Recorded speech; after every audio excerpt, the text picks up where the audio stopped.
The resolution for our debate is television the new cinema? Let's start with Emily. Since the idea of the night is TV versus movies, let's be frank about it. We've talked often in the office, and you've written many times to the tune that, in a sense, television is in the process, in many ways, of eclipsing cinema. True or false? False. No, I would not say that I've written that television has been eclipsing cinema or movies. But I do feel like it's had a magnificent 15 years in television, and a genre that used to be thought of as essentially the junk form of storytelling visually has just blossomed and come up with in all of these different kinds of ways. And that as it was doing that, the main response that people had to serious and interesting dramas and comedies on television was almost always to compare them to movies and to say it's as good as a movie, and then also it's as good as a novel. And the main argument that I've made is to say that television needs to be criticized and celebrated and talked about on its own terms and separated from movies, and talked about in terms of the relationship with the audience, in terms of serial storytelling, and in terms of its own distinct genres like procedurals and sitcoms and things like that. So that's essentially what I'd say. But I do have to say also that it's been this period where if you were a TV fan at the beginning of the century, you had to have a big chip on your shoulder about it all the time, and then basically a decade later, it feels like it's in a different position. Why did you have to have a chip on your shoulder? Let's take comedy, for example. You didn't have to have a chip on your shoulder if you're quite old and watch The Honeymooners or All in the Family or any number of other shows. Is this peculiar to drama that we're talking about, this renaissance of television? No, I actually think it applies to sitcoms as well. I just think that people's attitude toward the medium in general earlier, even though obviously there are wonderful shows and there are sort of classic sitcoms that people loved, but it was accurately regarded as a form that was super mass and made to sell advertising, and that everybody who worked within it kind of had a sense of themselves as not necessarily creating art, and the idea of trying to do anything artistic in television seemed pretentious. And among other things that I think affected this are the rise of a breed of television makers that have been much more sort of irascible and aggressive and auteurist in their mindset. Who are we talking about? Who would you put in your a whole range of people. I always do this thing where I mark the beginning of this weirdly as around 1999 area when The Sopranos and Buffy the Vampire Slayer started. And I realized that everybody would always talk about The Sopranos as the beginning of all of this, but Buffy, which was on a barely known station, had a ridiculous name and people thought of it as a teen show, and The Sopranos, which was an obviously ambitious and adult thing unheard of before that was on this major cable station. To me, simultaneously, they began a process of people creating things, and that was David Chase and Joss Whedon. But since then, I mean, there's just tons of people, ranging from, some of whom I love their shows, some of whom I don't, but all of whom have put stamps on their shows. You can recognize that they're the TV creator behind it. That includes David Simon, David Milch, anyone named David, basically. I agree. Kay, if you want to add, to argue for the affirmative, I think you agree in the general terms, but I think your tastes may be, let's say, contiguous rather than overlapping. I think that there's probably a fair amount of overlap, too. I mean, obviously part of the difficulty is figuring out what we're talking about, right? At one point it was obvious that film was a medium and television was an appliance, and we kind of knew what they were. And obviously that's not... The old cliche was that you weren't watching anything particular, or you were going to watch television. Right. Right. And now they kind of have this more almost metaphysical identity, right? Where film is one way of thinking about sound and moving image, and television is another way of thinking about sound and moving image, even if both these things come to you through iTunes and are watched on your computer, for example. And part of what I love about TV is the permeability of it, the fact that it kind of takes in everything. TV as a category broadly, the fact that it includes sports as well as drama. You don't have to wait for someone to make a TV about the Republican nomination process. It's already TV. And I think it's maybe, I don't know exactly why this happened, but you're talking about 99, and that, of course, is also around the time reality TV starts, and this is where you get to see something that isn't always recognized at the time, but is kind of amazing when it happens, which is the birth of truly new genre, and the birth of a new kind of programming that didn't really exist as a genre before. And so, in 2000, when you get the first onslaught, and when you see Survivor and Bachelor and Big Brother and the first real group of reality TV shows, no one at the moment said like, oh, we're living in a golden age of reality TV. But if you were trying to look back at the last 10, 20 years and looking for truly kind of novel art forms, this would be one of the ones that you could point to as saying... Wait. Why are any of those reality TV shows art forms? Well, I think if you're not willing... I think if you're not willing to include them in your term art form, then I have less use for the term art form than you do. Make the argument for reality TV on that plane.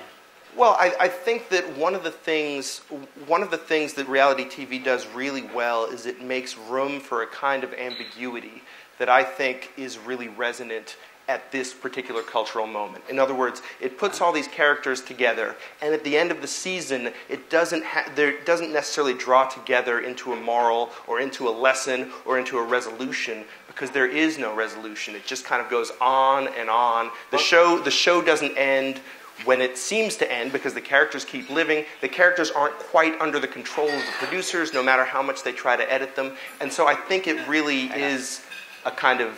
I hear the gnashing of teeth. Ambivalent form.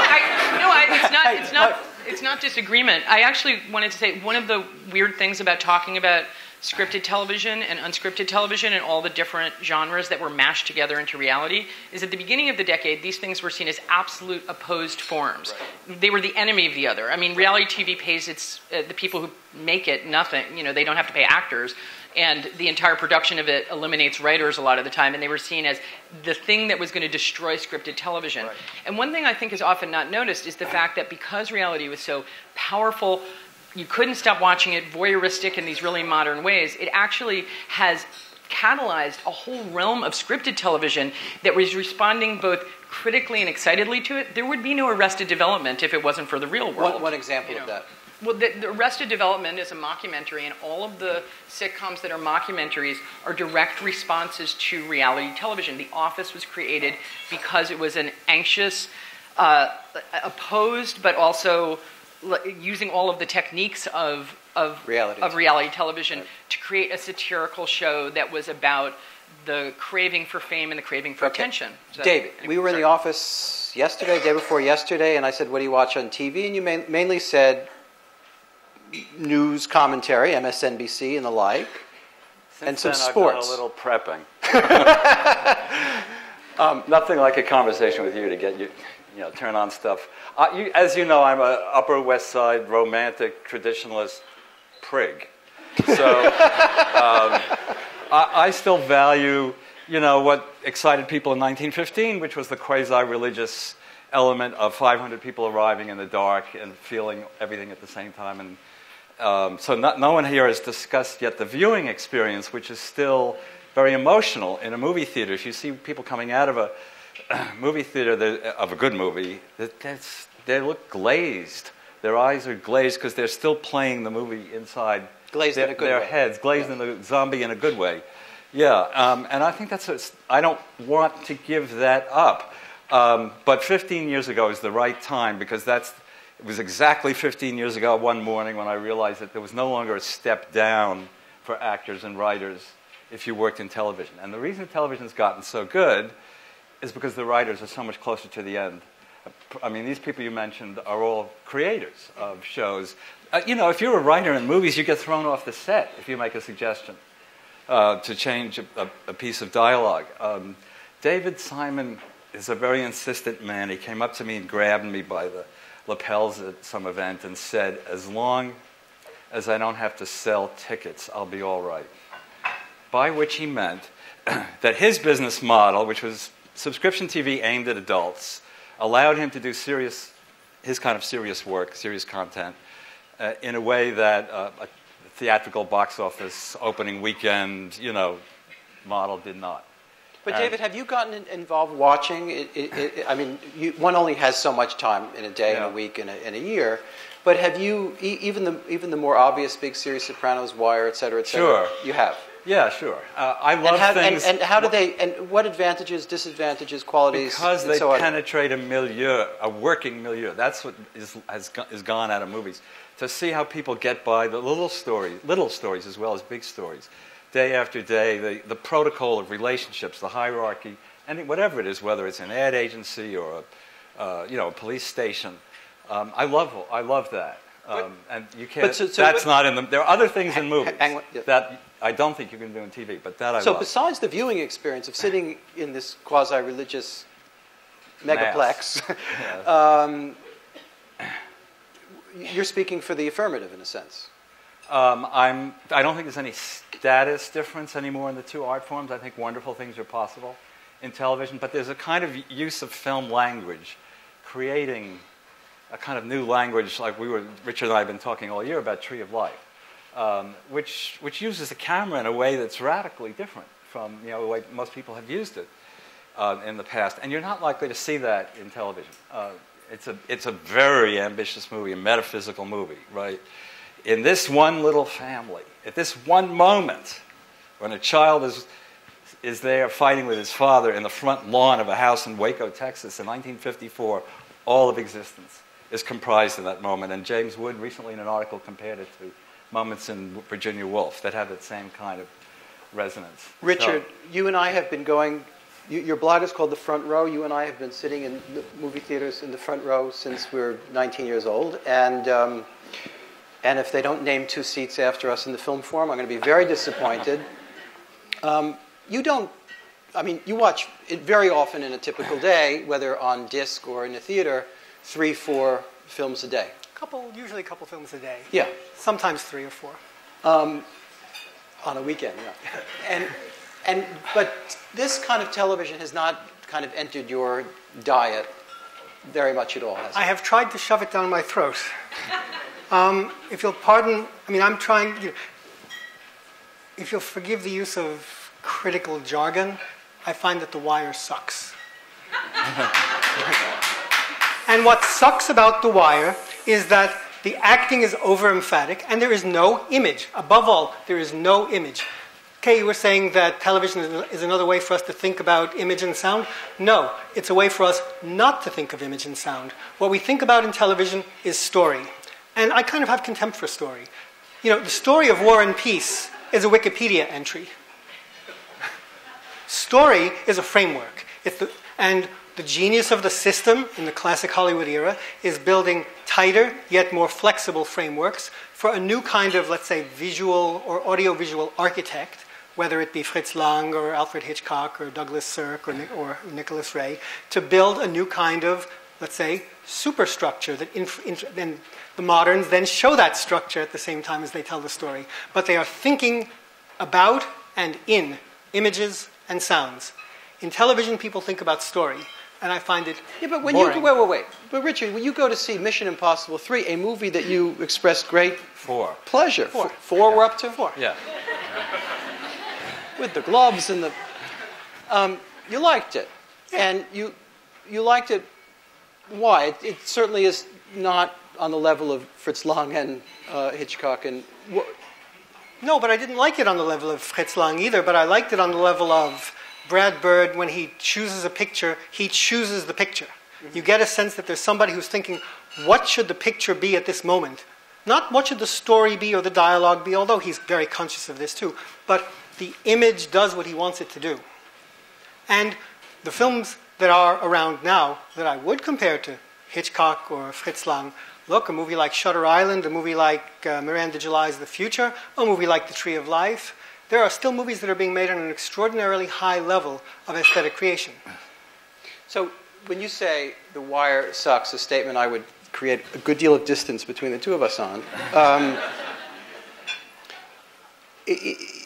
Why? I'd go a little deeper on that. Because a certain kind of realist novel also doesn't appeal to you. Because I feel, when I watch an episode of The Wire, I feel as if what I'm really watching is a story conference. I feel as you think it's journalism? No, I'm not nothing against journalism. Journalism is a good thing. No, because I feel like I'm seeing I'm immensely relieved. a bunch of story editors sitting in a room with a bunch of index cards, pinning them to a bulletin board, and saying, this is how it's done. But it's not all story, Richard. It's streets. Oh, it's all story. It's streets. The streets of Baltimore were never alive for me until I saw The Wire. And that they have a specific weight. I mean, what Mad Men is about is hats. And I mean, no, I'm serious. Just as, Bogart was about lighting cigarettes. I mean, it's not just story, it's style. And the atmosphere of Mad Men, the decor, the bouffants, the sexual protocols of 1961, all of that, I think is fascinating. Now that doesn't use the camera in any way that's visually, stunning. But I mean, it's more than story. You're getting also sociology. You're getting manners. Emily, go ahead. Yeah, go ahead. To me, I mean, one of the things is I love The Wire. I think The Wire is fantastic. But there are many, many different types of television, and they do very different things visually. I agree with you that television has not historically been the most visual form. I also agree that it's very much a writer's form rather than a director's form.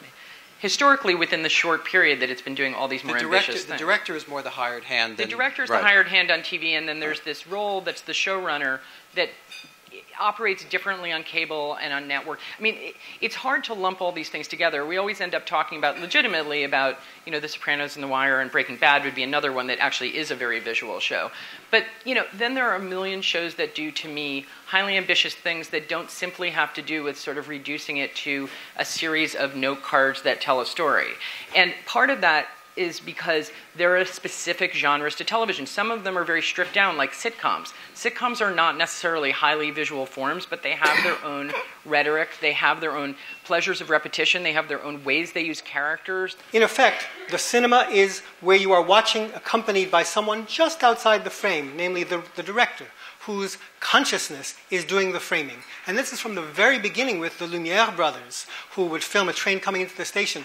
And the framing made it such a way that they were controlling space and time, just the way that classical painting does. So your concern is, with television vis-a-vis the cinema, is the receding or the disappearance of the importance of a commanding director. The disappearance of what I would call art. In other words, for instance, what you said, Emily, about character, I think is exactly right.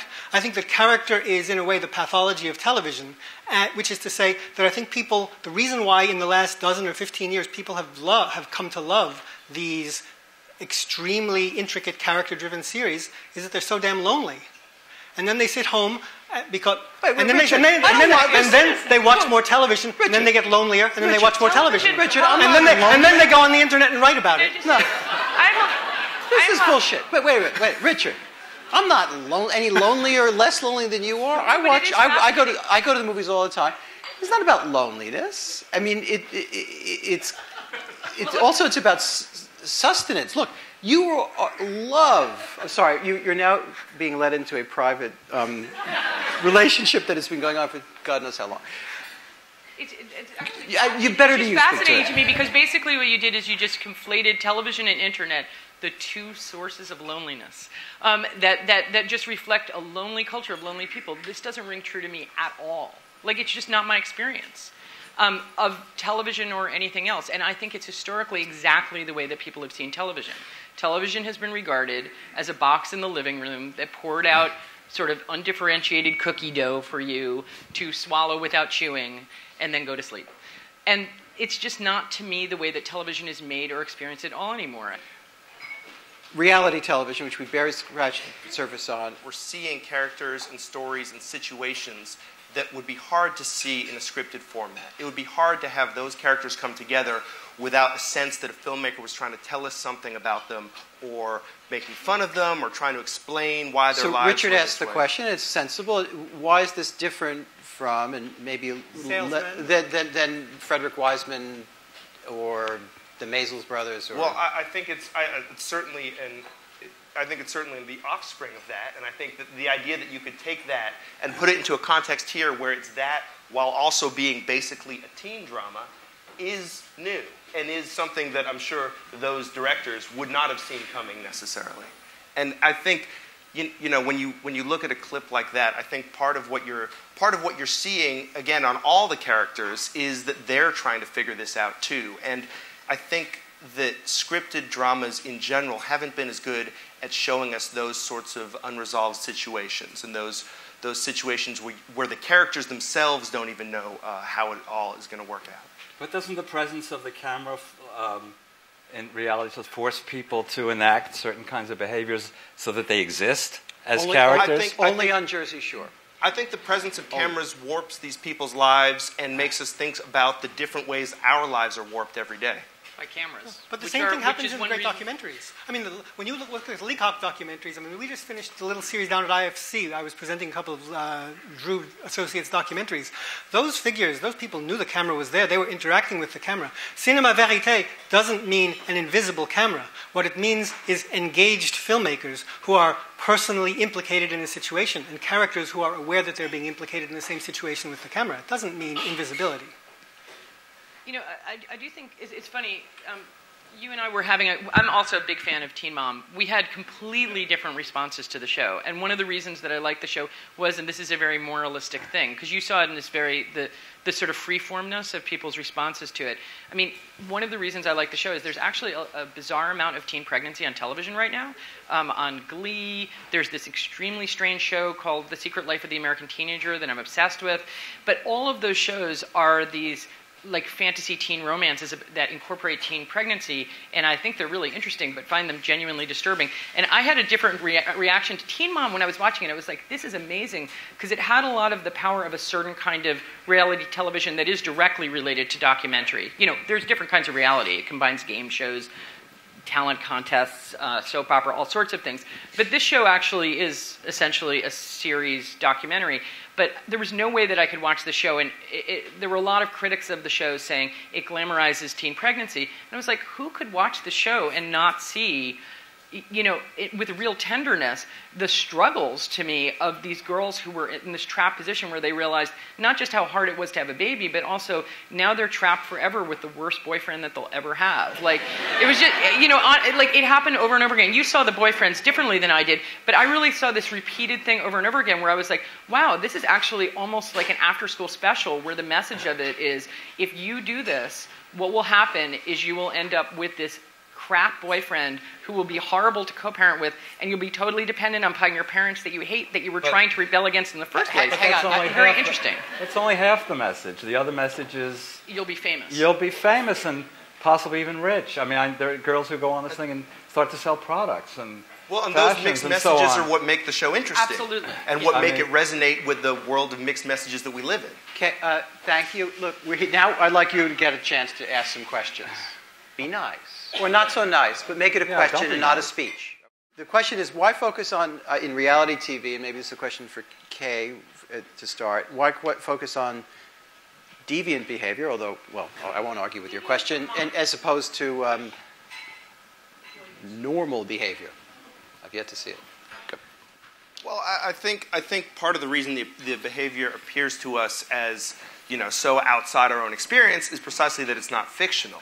In other words, the plot line of this part of Teen Mom, as it turns out, those two parents, their parents are dating and have been involved in domestic violence, and there's a no-contact order between her mom and his dad because they've had this violent relationship. I mean, it's incredibly complicated, but if it happened in a novel, no one would say, oh, we should... Isn't it true we watch some reality TV just to feel superior to what we're watching? Yes. It depends on the show. This is the thing. Like if we're watching the Kardashians, is there a soul on earth that doesn't watch it just to feel kind of sneerily superior? Yes.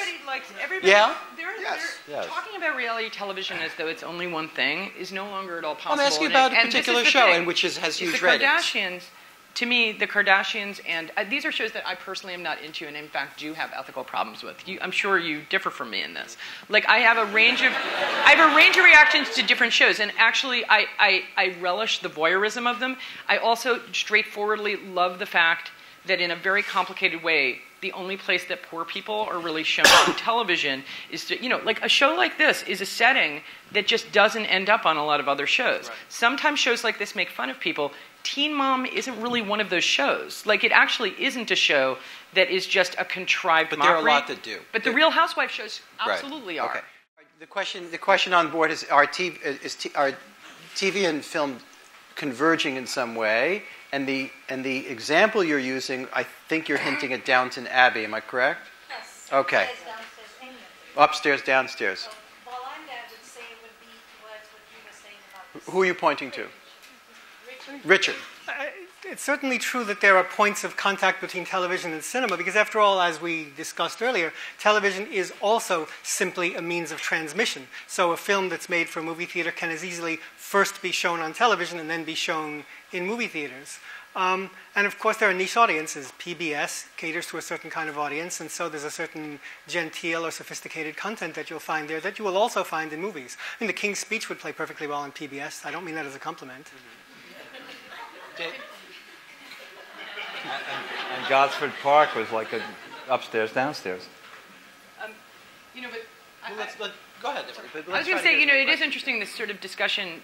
It just exposes one of the things that's built into both these art forms is there's all of these sort of undiscussed class biases in terms of what is considered worthy, what's considered art, what's considered entertainment, what's considered like junk and disgusting. And a lot of these things have to do with the notion of, is it on cable? Is it on network? Does it look fancy and beautiful and cinematic? Is it voyeuristic? Does it show poor people? And I have to say, Downton Abbey, which is a show that I ate up and really enjoyed, is a melodrama, and it is in its own way. It is definitely has stronger zingers in a verbal way, but it's pretty similar in certain ways to Revenge, which is a wonderful show on ABC that is a full-on melodrama that doesn't have any of the historical context, but they're in the same realm. There's a certain kind of very sincere soap opera that's a super enjoyable aspect of television, and depending on how it's presented, it's received as something sophisticated or a guilty pleasure, and those are these different categories, and I think it's worth trying to detangle the ways in which one thing is not necessarily elevated and better for you just because it's in these particular class categories. I'm not trying to denounce Downton, though.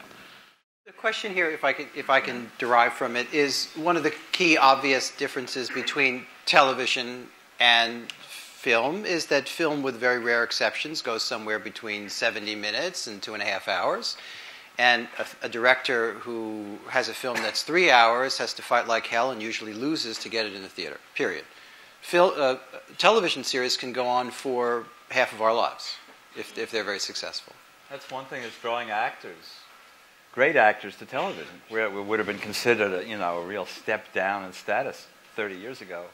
The possibility of developing a character in depth is also the steady paycheck probably helps, but that's an enormous lure. Certainly one of the joys of television is, of all kinds of television, is the joy of repetition and the idea that these shows are going to proceed by accretion and that every week there'll be another little slice and then another little slice. Do they get lazy as a result? In other words, it is you read a long novel sometimes, and there are dull patches, right, and there are boring patches, and there are lazy patches. Well, and that would be especially the case if, as on TV, the last half of the novel was written by different people. Right. And so, yeah, they get lazy, they get tired, they get weird, the characters get worn out, they get all these things. And for economic reasons, they chug along. Yes, as long as there's an audience. And I think, and again, I find exhilarating what you might find exasperating, that at the beginning, they don't necessarily know where they're going. Yeah. Emily.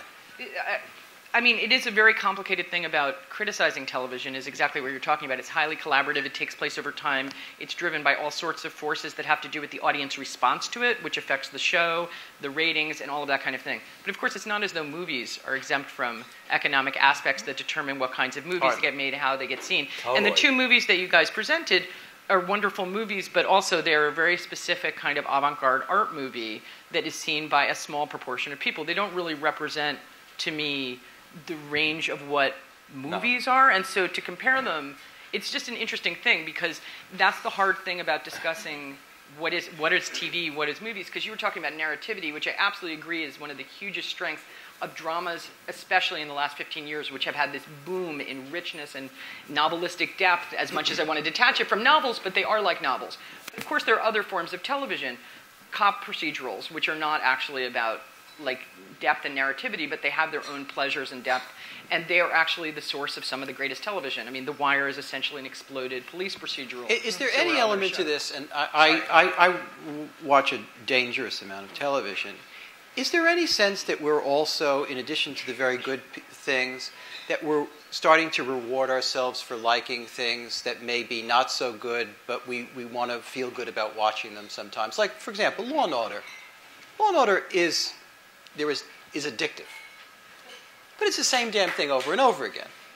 And I've read Law and Order pieces before, and I find sometimes the writing about Law and Order elevated, not personal, elevated beyond where it should be. Because we don't want to feel quite so rotten about watching 3 Law and Orders in a row when we probably, it might be time to read Downby and Son or do something else. But I think that gets the logic backwards. I think if those pieces aren't convincing, it's not that somehow we. It's not somehow it's impossible to do the convincing piece. It's that we haven't found the language to really talk about what it is that we're getting from watching these shows that proceed by recursive logic instead of some other kind of logic. No, I think it's something else, actually. In fact, I think your piece on reality television nails it. I think it's really interesting that the sources you cite as authorities on the subject of the value of reality television are academic. Because it's exactly in this realm that academic writing is useless, namely the determination of aesthetic value. Where there's meaning, the academic writer will find it. And that's exactly what's going on in the discussion of 96-hour television series or reality television. There's a great deal of meaning there. There's a lot of signifiers. And so people who have come through the academy, as we all have, are trained in sussing out the meaning of those signifiers. But what it doesn't help us do is say, this is crap. And that's what criticism is. David, do you want to respond to that? Well, one of the things that I lament over is the decline of the sort of central movie by which we assess our values and our styles and romance and violence and everything else, and give us some sort of national myths and meaning to that pull millions and millions of people together. I mean, films, I don't know, like From Here to Eternity or The Godfather aren't being made anymore and can't be made anymore given the economic structure of the cinema.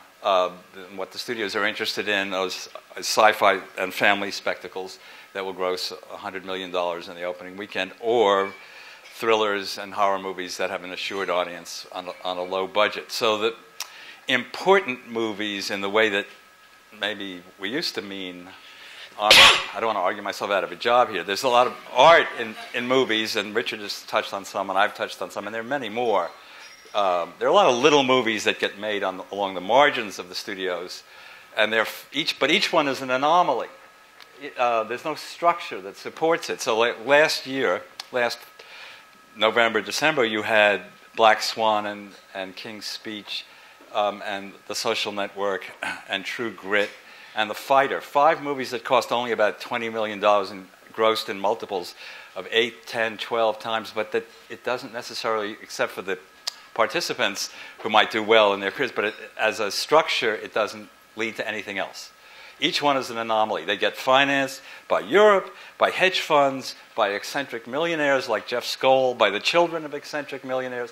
Larry Ellison's kids are helping Paul Thomas Anderson make his film about Scientology.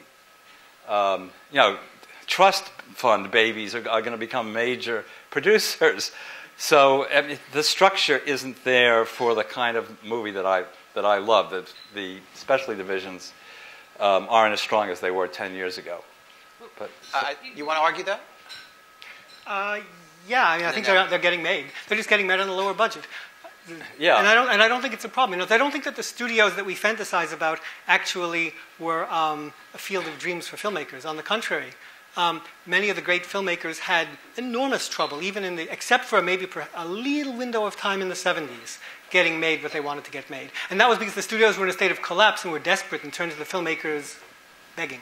Emily, really quickly, and then we're going to get a couple more questions. The internet, which has been much denounced this evening, I do think, you're talking about independent film, and I think there's a lot of independent things going on television on smaller stations, but I actually do think that the future of television in this way, in terms of certain kinds of experimentation, is online, because that's exactly the place where I feel like the way to speak directly to an audience is there. The technology is relatively inexpensive to distribute stuff, and I already see the glimmerings of this kind of independent television creation online in which the audience would pay for it directly. And I'm just curious what that will lead to, because I feel like the forms that people have been working with, the half-hour forms and the hour-long forms, are going to alter. There's no reason that episodic filmic narrative creation has to be in the forms that it is in right now. And that's the other reason that I think that the internet is such an exciting participant in the boom in television, because I think it'll be the way in which fans and creators actually have the strongest relationship. So that's what I hope will be coming up. Question in the front row. Is anybody arguing actually on this stage that TV is surpassing?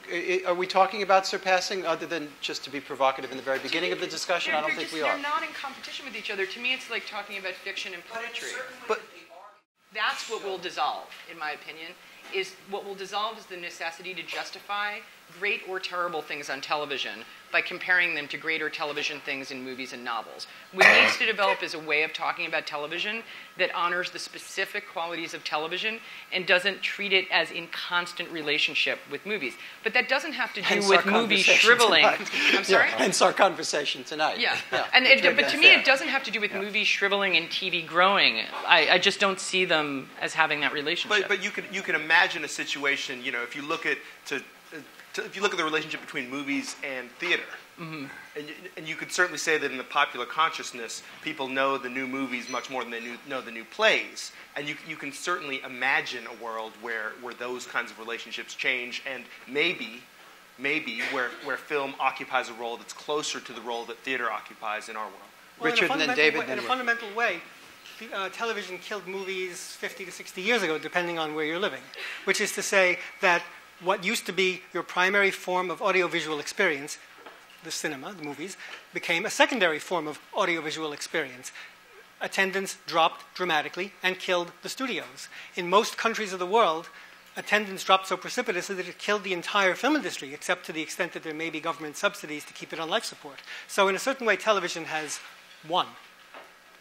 And it's only in a few places, meaning in the few places like in Hollywood, where there is actually a commercial side to the movie business. Isn't there economic hope where this is concerned, though, Richard? You're now, whereas you needed tens of millions of dollars to make an interesting movie or reasonably interesting movie, you're now looking into movies that are maybe not getting on 50 screens in a city, Miranda July being one, who's on one screen, two screens in a city, but there's an interesting scene going on. Well, this is one of the things we were talking about before. There's going to be at least a three-tier system in the movie world. On the one hand, the mega productions that Hollywood is putting out that cost hundreds of millions and take in hundreds of millions to billions. Then a sort of off-Hollywood where people like the Darren Aronofsky or Wes Anderson or Paul Thomas Anderson or Noah Baumbach will be working in the sort of $1 million to $15 million range, which will be released not in thousands of theaters, but in hundreds of theaters. And then there's the independent film world, the entirely independent film world, which is increasingly less commercially viable, and where the filmmakers will be more like poets or novelists. They'll take teaching jobs, they'll do outside sorts of work, and they'll continue working at a much lower budget than ever, because now it is economically possible to do so. David, then Emily, and then we're... The artistic salvation is the expansion of the second tier.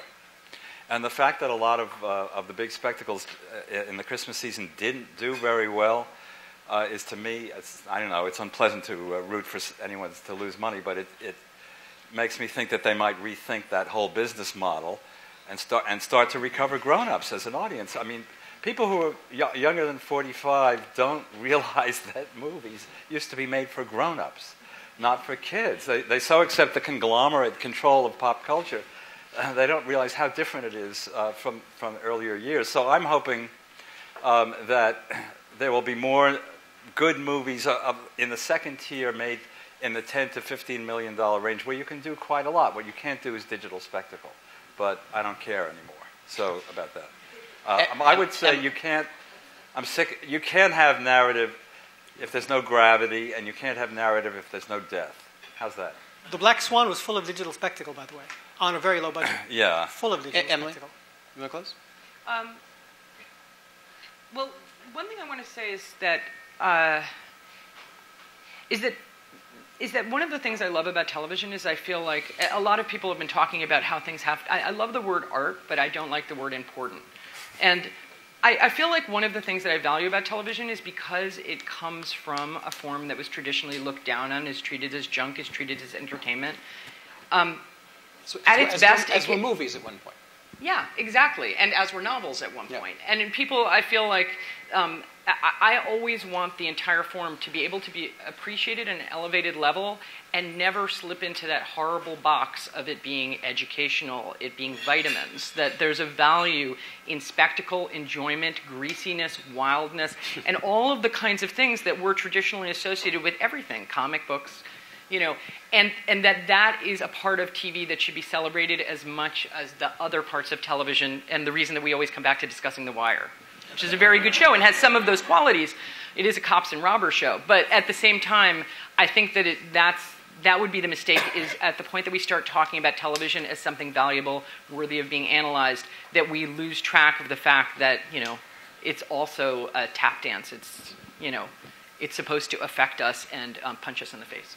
I want to thank you. The New Yorker wants to thank you. Richard Brody, Kelefa Sanneh, David Denby, and Emily Nussbaum.